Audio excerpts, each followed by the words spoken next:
Hello everyone, कैसे हैं आप सभी दोस्तों। आज हम बनाएंगे गिट हब एपीआई प्रोजेक्ट। आपके फ्यूचर में बहुत ही काम आने वाला है। कैसे एक एपीआई से हम डाटा उठाते हैं।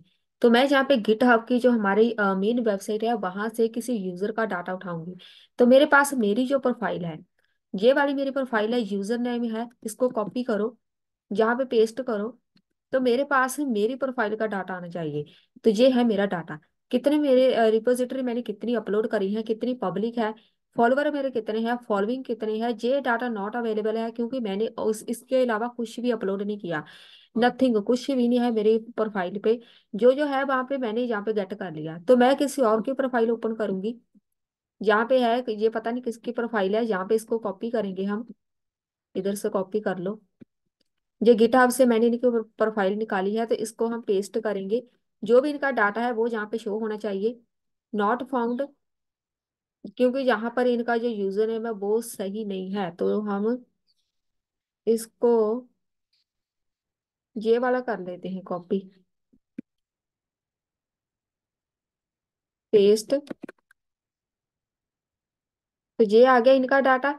तो यहाँ पर यहाँ यहाँ पर ये काम करते हैं, किधर से हैं, ये सब कुछ यहाँ पे इन्होंने जो भी लिंक लगाया होगा, कितने फॉलोवर हैं, कितने रिपोजिटरी इन्होंने अपलोड की है, फॉलोइंग कितने हैं। तो आप यहाँ पे मैच करो। अब इनके प्रोफाइल पे क्या आ गई, साथ में यहाँ पे फॉलोइंग कितने हैं, फॉलोवर कितने हैं। 2000 से ऊपर है, ठीक है, मैक्सिमम 25। तो यहाँ पर 10 फॉलोइंग है। तो यहाँ पर इनकी जो भी इतने लिंक लगाए हैं इन्होंने, जो भी इनकी लोकेशन है, कहाँ से है, वो सब कुछ यहाँ पे गेट कर लिया, ठीक है। सब कुछ है यहाँ पर देखो, इनका एड्रेस भी आ गया, जो लिंक लगाया हुआ है वो भी आ गया, सब कुछ गेट कर लिया। तो ये लाइव डाटा आ रहा है, गिट हब की वेबसाइट से लाइव डाटा आ रहा है। मैंने अपना यहाँ पे सर्च किया था तो मेरा भी बिल्कुल सेम ही डाटा आ रहा है। कॉपी कर लो, पेस्ट कर लो, सेम। ये बिल्कुल एक्यूरेट डाटा है, कुछ भी इसमें गलत नहीं है। आप यहाँ पे सकते हैं 3 फॉलोवर है, 3 फॉलोवर, 0 फॉलोइंग है। तो रिपोजिटरी मेरे पास टोटल 85 है, लेकिन मैंने बाकी प्राइवेट करी हुई है, वो भी गलती से स्टार्टिंग वाली प्राइवेट हो गई। तो 9 मेरे पास प्राइवेट रिपोजिटरी है, बाकी सारी पब्लिक है। तो उसको प्राइवेट वाली को इसने माइनस कर दिया। तो हो गया ये वाला प्रोजेक्ट। तो किसी भी एपीआई से हमने लाइव डाटा कैसे उठाना है वो हम देखेंगे। चलिए फिर स्टार्ट करते हैं वीडियो। सबसे पहले यहाँ पर इंडेक्स फाइल में हमें एक चाहिए, ये सब हटा देते हैं। सबसे पहले हम एक एरिया ले लेते हैं, इसको क्लास ऐड कर दो कंटेनर की। H1 में कुछ भी लिख दो, work with API, GitHub API.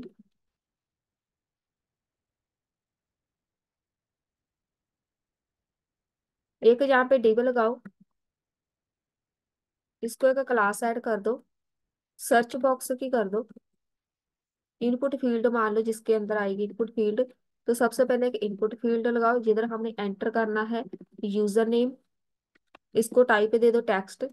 एक इसको आईडी दे दो, आईडी का नाम हम सर्च इनपुट रख देते हैं। एक लगा दो बटन। यहाँ पे एक फंक्शन बना दो ऑन क्लिक का, जब कोई बंदा इस पे क्लिक करेगा ये वाला फंक्शन परफॉर्म हो। सर्च, कोई भी नाम रख दो, मैं सर्च गिट हब रख देती हूँ। ये हो गया फंक्शन। इसी फंक्शन को हम यूज करेंगे, इसके ऊपर बटन के ऊपर लिख दो सर्च। तो इस फंक्शन को कॉपी कर लो। पहले हम चलते हैं सीएसएस में, थोड़ी सी डिजाइनिंग कर लेते हैं। डिजाइनिंग भी कर ही लेते हैं, चलो। Padding, margin 0, padding 0। बॉडी पे लगा दो background colour. Background colour black सा लगाएंगे, तो मैं ये वाला लगा देती हूँ। कलर मतलब जो टेक्स्ट होगा उसका कलर वाइट। हाइट लिख दो। ये हमारे लिए ज्यादा इंपॉर्टेंट नहीं है, ये आप खुद भी कर सकते हैं इसकी डिजाइनिंग सारी। तो मैं यहाँ पे डिजाइनिंग को स्किप ही कर दूंगी। रिफ्रेश कर रही हूँ अब। तो ये यहाँ पे आएगा। फिलहाल हम मेन जावा स्क्रिप्ट का कोड करते हैं। डिजाइनिंग का हमारा मेन काम नहीं है, वो आप खुद भी कर सकते हैं। तो नहीं तो मैं लास्ट में करवा दूंगी। यहाँ पे चलते हैं जावा स्क्रिप्ट में, जो हमने बनाया था function on click function button के ऊपर। तो यहाँ पे सबसे पहले लगाओ एक हम वेरिएबल बना लेते हैं, ऐसे ही लगाएंगे फंक्शन हम। पहले हम वो दूसरी तरह फंक्शन कीवर्ड लिख के लगाते थे, आज हम ऐसे बनाएंगे। सर्च गिट हब जो हमने ऑन क्लिक बटन के ऊपर क्लिक करने के बाद फंक्शन बनाया था, तो असिंक लगाना पड़ेगा हमें यहाँ पे, क्योंकि हमने एपीआई के साथ डाटा वहां से मंगवाना है, तो असिंक लगेगा। एक कॉन्स्ट यूजर नेम मैंने गेट करना है, यूजर नेम एंटर करना है, तो यहाँ पे मैं यूजर नेम एंटर करूंगी ना, उसको गेट करना पड़ेगा। मैंने जो भी यूजर नेम एंटर किया, तो ये पहले देखेगा कि बंदे ने यूजर नेम कौन सा ऐड किया है, तो यहाँ पे वो गेट कर लेगा। Document dot gate element by ID. ID हमने यूजर नाम को क्या दी थी, सर्च इनपुट। उसके बाद कॉन्स्ट रिस्पॉन्स, एक वेरिएबल बना लो, वहां से रिस्पॉन्स आएगा, अवेट लगाओ। अब यहाँ पे लगाएंगे हम आईपी। आईपी लगानी है गिटहब की, आप टाइप कर सकते हो, बहुत ही छोटी सी आईपी है, HTTPS API। हमने एपीआई के साथ काम करना है, तो जहाँ पे एपीआई लिखेंगे डॉट गिटहब। गिटहब से मंगवानी है, तो इनका जो डोमेन है github.com। हमें चाहिए क्या डाटा, तो यहाँ पे लिखो यूजर्स। यूजर नहीं लिखना, यूजर्स लिखना है, ऐसा आनी चाहिए साथ में। यूजर्स का डाटा चाहिए स्लैश किस यूजर का, हमें एक का नहीं चाहिए, हमें चाहिए जो बंदा वहां पे एंटर करेगा। तो हमने जो अपने वेरिएबल बनाया है, यहाँ पे ये लिखो। इधर हमसे गलती होगी, ये सिंगल कोट में नहीं, डबल कोट में नहीं आएगा। फिर से मैं टाइप कर रही हूँ, नहीं तो प्रॉब्लम होगी, चलनी नहीं, नहीं तो आईपी। फैच के बीच जो स्केप बटन के नीचे है ना सिंबल, ये वाला प्रेस करो, इसके बीच लगेगी, क्योंकि हमने जहाँ पे वेरिएबल पास करने हैं। तो यहाँ पे लिखेंगे HTTPS सेम एपीआई। एपीआई के साथ काम करना है, गिटहब की एपीआई होगी github.com। यूजर्स का डाटा ऐसा आएगी साथ में, यूजर्स का डाटा चाहिए, यूजर कौन सा, जो हमने यूजर नेम वेरिएबल अभी क्रिएट किया, ये वाला यूजर नेम जहाँ पे लिखेंगे, तो बंदा जो भी वहां पे टाइप करेगा, मैंने अपना यूजर नेम टाइप किया, तो सेम वही यहाँ पे आएगा, उसी बंदे का डाटा हमें मिलेगा। यहाँ पे एक बना लो, किधर डाटा शो किधर करना है, मैं डिटेल्स का ऐसे बना देती हूँ variable. Document dot query selector, तो डिटेल्स वाला गेट कर लो, जिधर हमारी आउटपुट आनी है, इधर लगाओ। अब डिटेल्स वाला एक डिव लगा लो, इधर ही लगा लेते हैं, एक डिव लगाओ, इसके अंदर आउटपुट आएगी, इसको क्लास ऐड कर दो, डिटेल्स की जो अभी हमने वहां पे लिखी थी, इसके अंदर सारी इंफॉर्मेशन आएगी, जो रिजल्ट आएगा फैच हो गई, तो इसी के अंदर आउटपुट आनी है। ये वाली डिटेल्स वाली क्लास हम यहाँ पे लिखेंगे कि हमें इसके अंदर आउटपुट चाहिए। आउटपुट कैसे आएगी वो देखो, कॉन्स्ट डाटा नाम का एक वेरिएबल बना लेते हैं, उन्होंने रिस्पॉन्स भेजना है, तो अवेट लगेगा, रिस्पॉन्स डॉट जेसन। जे रिस्पॉन्स जे वाला है, रिस्पॉन्स आएगा उनकी आईपी से, हमने उनको रिक्वेस्ट करी, वो रिस्पॉन्स भेजेंगे, जेसन फाइल में रिस्पॉन्स आएगा। इफ जो भी रिस्पॉन्स भेजेंगे वो डॉट ओके, अगर वो ओके है मतलब हमें मिल गया डाटा सही है, तो यहाँ पे लिखेंगे जो डिटेल्स वाली क्लास है, इसमें आउटपुट शो करानी है, details dot style dot details dot style dot display. इसमें डिस्प्ले करेंगे फ्लेक्स में, फ्लेक्स में डाटा डिस्प्ले करना है। अब यहाँ पे लिखो document dot gate element by ID, कहाँ पे शो करना है, जो रिजल्ट वाली आईडी लगाई है। रिजल्ट वाली आईडी हमने इधर लगाई नहीं ना कहीं, HTML में। ये वाला जो है ना डिव, जिसमें डिटेल्स का पूरे रिजल्ट आएगा, जिसमें इसको एक आईडी दो, इसका नाम है रिजल्ट लिख दो, आईडी दे दी, तो यही आईडी हम यहाँ पे यूज कर रहे हैं, ऐसा आएगी, रिजल्ट से मैच करनी चाहिए। इसमें हमें चाहिए रिजल्ट। अब देखो रिजल्ट में सबसे पहले हम क्या गेट करेंगे, उसकी इमेज। तो यहाँ पे लिखो डॉट, इधर ही डॉट इनर HTML, इसका मतलब होता है आउटपुट यहाँ पे शो करनी। तो escape बटन के नीचे ये वाला सिंबल प्रेस करो, इसके अंदर ही सारा कोड करेंगे। यहाँ पे लिखो डिव इसको एक क्लास ऐड करो, इमेज किधर शो होनी है, साथ साथ में हम उसको HTML की कोडिंग भी साथ में कर रही हैं, नहीं तो आप डायरेक्ट भी फेच कर सकते हैं। मैं चाहती हूँ कि ये थोड़ा सा हम इसको डिजाइन कर लें। डिव, एक डिव लगा दिया प्रोफाइल का, उसके पीछे हमने इमेज शो करानी है। Class is equal to profile image. इसको फिर बाद में हम CSS के साथ डिजाइन कर सकते हैं। अब इसमें हमने इमेज फेच करनी है। IMG source is equal to image वही चाहिए जो बंदे की प्रोफाइल पे वहां पे लगी हो। यहाँ पर मेरी इमेज है, तो यहाँ पे इसको हम बोलेंगे क्या, तो गिट हब में इसको बोलते हैं, हम अपनी तरफ से कुछ भी नहीं लिखेंगे। गिट हब में इसको बोलते हैं, यहाँ पे लिखो डबल कोर्स डॉलर, यहाँ पे करली ब्रैकेट स्टार्ट एंड, बीच में लिखो डाटा डॉट अवतार URL। तो ये होता है इमेज। वहां पर गूगल, वहां पे गिटहब की वेबसाइट पे उसको ये एक कीवर्ड दिया गया है इमेज को। जब उसको ये वाला कीवर्ड मिल गया, वो हमें यहाँ पे शो कर देगा। मैं यहाँ पे अपना यूजर नेम एंटर करके देखती हूँ, साथ में हम इंस्पेक्ट भी कर लेंगे इसको, एरर भी देखनी है, सर्च एरर भी देखनी साथ में।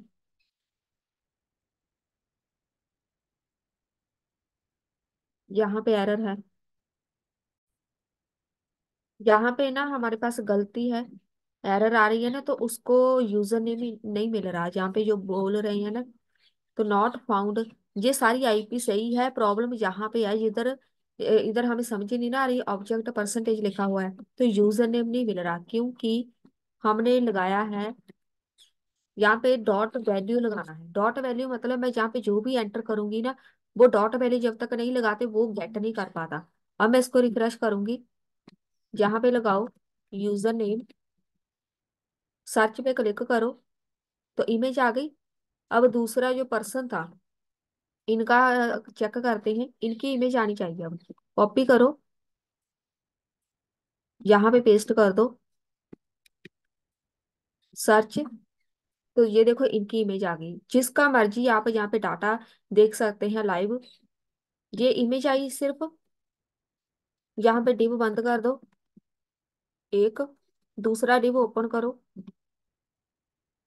इसमें क्लास ऐड करो, प्रोफाइल। इन सब का कुछ मतलब नहीं है, आपने इसको डिजाइन करना है, इसलिए मैं बता रही हूँ, तो डिजाइनिंग आपने खुद करनी है, मैं CSS नहीं करवाऊंगी। तो यहाँ पे H2 में मैं इसको बोल देती हूँ class is equal to name, उसका नाम लिखाना चाहिए। नाम कैसे गेट करेंगे वो देखो, इसको इसके बीच लिखना है क्लास, यहाँ पे ब्रैकेट बंद, जहाँ पे मुझे उस पर्सन का नाम चाहिए, जहाँ पे लिखो डॉलर, डॉलर के साथ वहां पर डॉलर क्या बोलते हैं उसको, अगर हमने किसी बंदे का, किसी भी यूजर का नाम उठाना हो वहां से, तो डाटा डॉट नेम, और दूसरा उसको बोलते हैं डाटा डॉट लॉगिन। जो भी होगा वहां पे वो हमें शो हो जाए। तो H2 को कर दो बंद। अब हम रिफ्रेश करके देखते हैं, कॉपी कर लेते हैं इनका यूजर नेम, पेस्ट, सर्च, तो यहाँ पे आ गया ये। अब मैं अपना यूजर नेम कॉपी करती हूँ, कॉपी,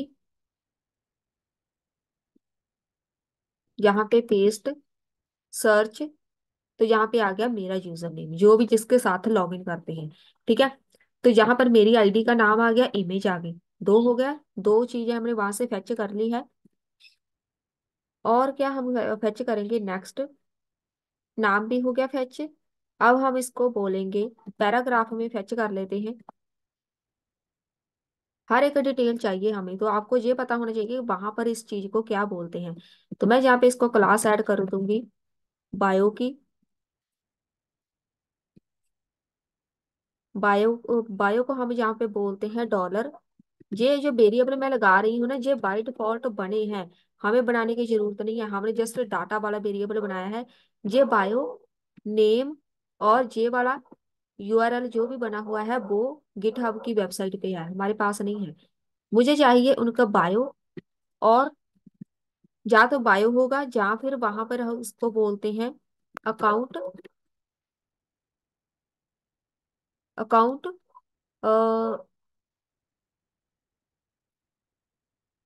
एक तो अकाउंट बोलते हैं, अकाउंट डजंट बोलते हैं।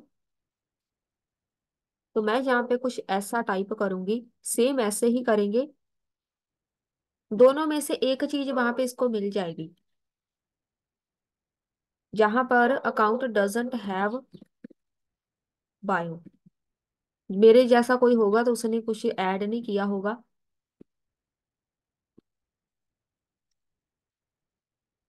यहाँ पे हम लिखेंगे मुझे बायो चाहिए इसकी, तो यहाँ पर नहीं मिली बायो, मैंने बायो ऐड नहीं की। अब दूसरे पर्सन का ऐड करके देखते हैं।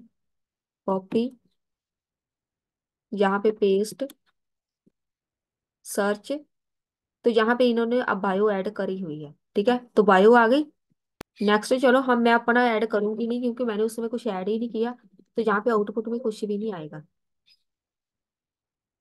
अब नेक्स्ट चलते हैं, डिव क्लास, इसको ऐड कर दो। एक हम चाहते हैं स्टैट्स, लिख देते हैं इसको, कोई भी नाम दे दो। डिव, ये डिव लगाने का मेन पर्पस यही है कि आप इसको बस डिजाइनिंग कर लें सीएसएस में। क्लास इज इक्वल टू, कितनी इन्होंने रिपोजिटरीज ऐड करी है, कितनी पब्लिक है वो शो होनी चाहिए।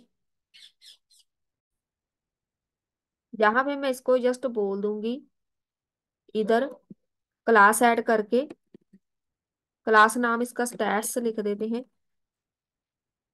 Stats name. यहाँ पे लिखो दो एक, इसमें क्या शो होगा, पब्लिक रिपोजिटरी। तो ये वाला डिव कर दो बंद। अब मुझे चाहिए जहाँ पे डॉलर, इसी के बीच लगा देते हैं डिव लगा के एक डॉलर। कैसे फेच करेंगे कितने रिपोजिटरी इन्होंने अपलोड करी हुई है। डाटा डॉट पब्लिक, जहाँ वहां पे जो भी कीवर्ड होगा वही यूज करेंगे। REPOS, पूरा नहीं लिखेंगे, इतना ही लिखना है, पब्लिक रिपोज, मतलब पब्लिक रिपोजिटरी कितनी है।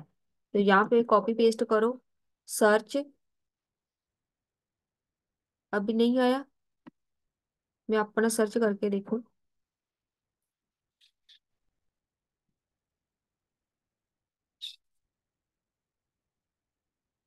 नहीं, ये नहीं फैच हुआ, एरर भी नहीं है कोई।